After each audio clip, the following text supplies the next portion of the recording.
Boa tarde a todos, estamos de volta com o nosso canal Proseando com a História.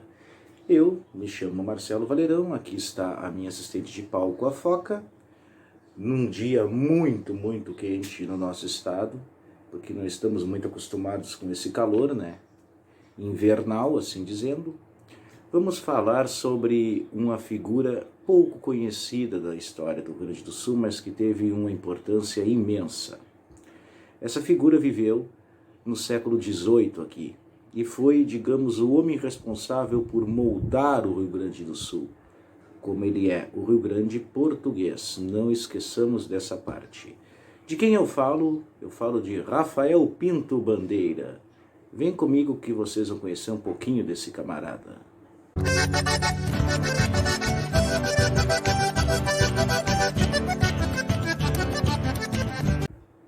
Bom, meus amigos, Rafael Pinto Bandeira tem uma importância exponencial na formação do Rio Grande do Sul, nas lutas de fronteira, digamos no período em que Espanha e Portugal lutavam pelas terras aqui do Sul, simplesmente porque ele nasceu junto com o Rio Grande do Sul, português.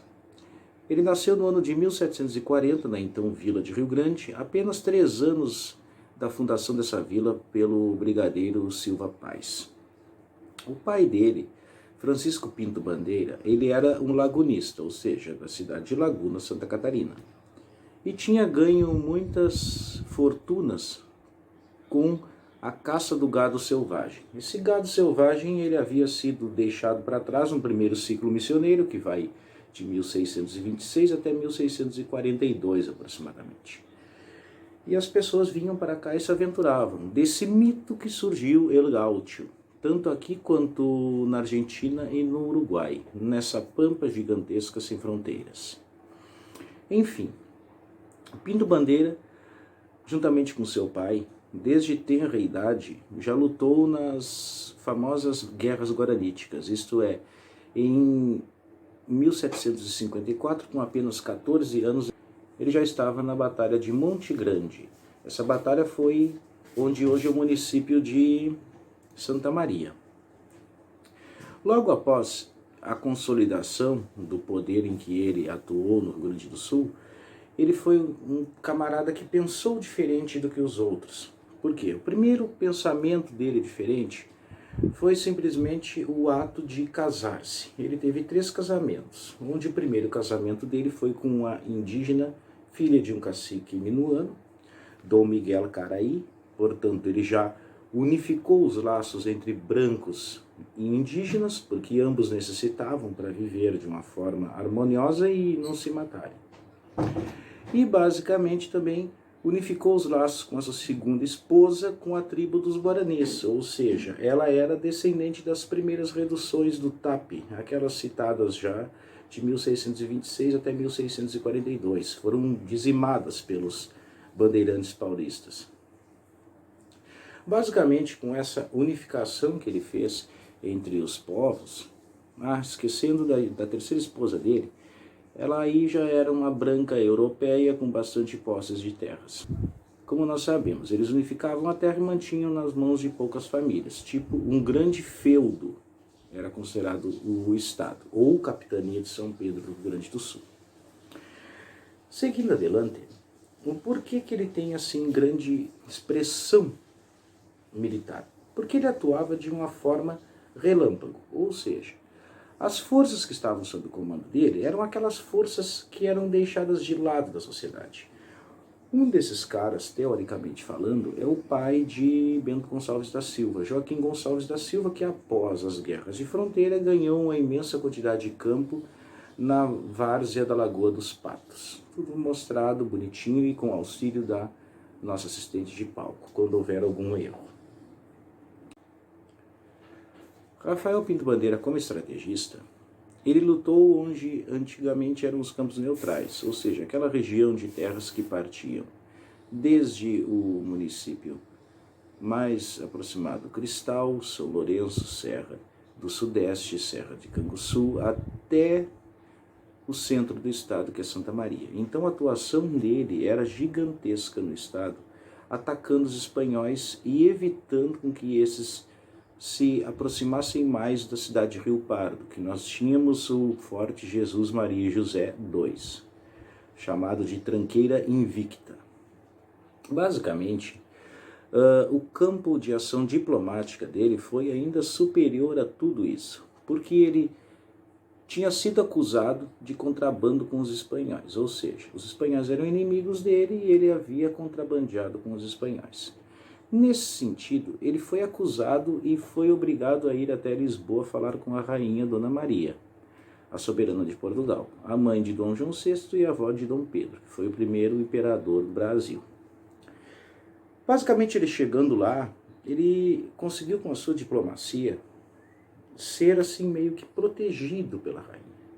Então, com essa proteção, ele consegue a primeira leva de cartas de Sesmaria, ou seja, as terras eram doadas para soldados e nobres portugueses que deveriam defender elas contra os castelhanos, ou espanhóis, assim dizendo. Nesse sentido, é claro que ele, como indo lá, ele ganhou a maior quantidade de terras. Ele tinha uma estância só, das dezenas de estâncias que ele tinha, que era do Pavão, 20.000 léguas de campo. Isso é muita terra, meus amigos. Em hectares, dá em torno de 200.000 hectares, ou 250.000 hectares, conforme for a metragem que nós fizermos. Porque as léguas de campo, uma légua de campo equivale a uma sesmaria. Uma sesmaria é 13.000 hectares. Então, tu já imagina 20.000 léguas de campo. Era muita terra. Além do mais, dentro dessas estâncias dele, ele formou imensos povoados, como, por exemplo, que se tornaram cidades. Pinheiro Machado se tornou cidade Candiota, se tornou cidade Arroio Grande, posteriormente Canguçu, como era uma região onde as tropas dele cruzavam e também agiam naquela serra, que é chamada Serra do Sudeste, ou Serra de Canguçu. Mais abaixo nós temos a Serra do Herval. Eles atuavam fortemente e se originou núcleos povoadores ali, posteriormente com a doação de Sesmarias. Encruzilhada também, que é uma região onde para o norte tu ia para Rio Pardo e para o oeste tu ia para as missões castelhanas na época, porque nós estamos falando nesse período 1780, 1760, 1780, século XVIII. E basicamente o que aconteceu? Com toda essa ideia dele, ele conseguiu moldar o Rio Grande como o Rio Grande é hoje. Então eu digo, se Silva Paz tomou posse do Rio Grande oficialmente, Pinto Bandeira moldou o Rio Grande aos interesses da coroa portuguesa. E com isso se tornou o primeiro governador-geral da capitania de São Pedro do Rio Grande do Sul e veio a falecer jovem, com 54 anos apenas. Faleceu em Porto Alegre e seus restos mortais estão na Catedral de São Pedro, ou melhor, na Igreja de São Pedro, na Vila do Rio Grande, hoje cidade do Rio Grande. É praticamente uma das figuras esquecidas e pouco faladas da nossa história, porque nós não sabemos da nossa história.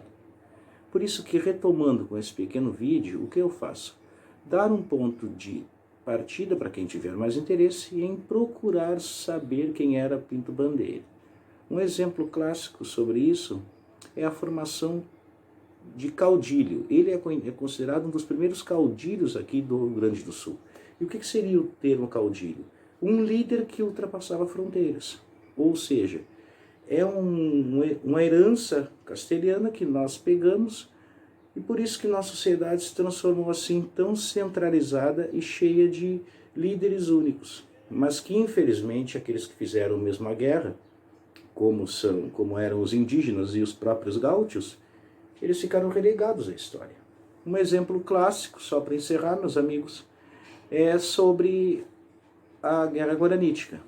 Um panorama rápido. As duas potências inimigas que lutavam aqui, Espanha e Portugal, se uniram para lutar contra o inimigo comum, que era o indígena. Então tu imagina só, dois inimigos seculares se uniram contra o inimigo comum e dizimaram praticamente eles aquelas grandes construções que nós tínhamos. Agradeço a vocês por mais esse capítulo. Espero que deixem o like, gostem, compartilhem, curtam e também se inscrevam no nosso canal. Obrigado e até a próxima.